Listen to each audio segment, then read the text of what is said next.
Poultry farm বন্ধ করার দাবিতে পদ্মনগর এলাকায় আগরতলা সোনামুড়া সড়ক অবরোধ করল এলাকাবাসীরা। খবর পেয়ে ঘটনাস্থলে ছুটে আসে বিশ্রামগঞ্জ থানার পুলিশ। সড়ক অবরোধের ফলে উভয় দিকে আটকে পড়ে বহু যান।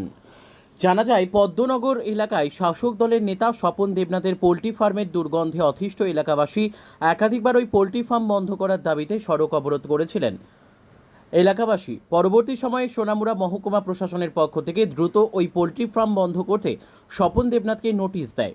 প্রশাসনের সেই নোটিশকে বৃদ্ধাঙ্গুল দেখিয়ে প্রতিনিয়ত ব্যবসা চালিয়ে যাচ্ছে শাসক দলীয় নেতা স্বপন দেবনাথ। কোনো রকম নিয়মনীতি না মেনেই পোল্ট্রি ফার্ম তৈরি করেছেন, যার দুর্গন্ধে অতিষ্ঠ এলাকার জনজীবন। বাধ্য হয়ে পুনরায় সোমবার সকাল থেকে দুপুর পর্যন্ত পদ্মনগর এলাকায় সোনামুড়া আগরতলা সড়ক অবরোধ করে এলাকাবাসী। অবরোধকারীদের দাবি, আজকের মধ্যে এই ফার্ম বন্ধ করতে হবে, অন্যথায় সড়ক অবরোধ চলবেই। 8 তারিখে বসে সবাই দেখছে, মিডিয়া দেখছে, দুনিয়া লোক দেখছে না। তো এসডিএম তেসডিএম সিনেমা এর গেছে, তো তারিখে উপরে তারিখ সিনেমা চলতেছ না, কিতা হেন সিনেমা চলতেছ। তো সবাই দেব না, আমরা বাড়ি পাড়ায় দিব, তার বাড়িতে আমরা যাবো, আমরা গ্রামে থাকতে হইব।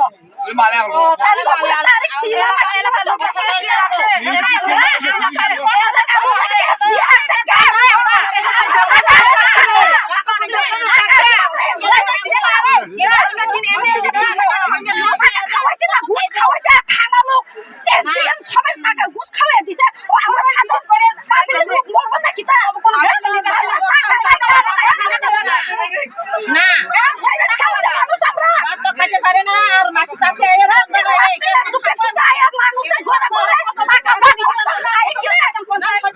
স্বপন দেব না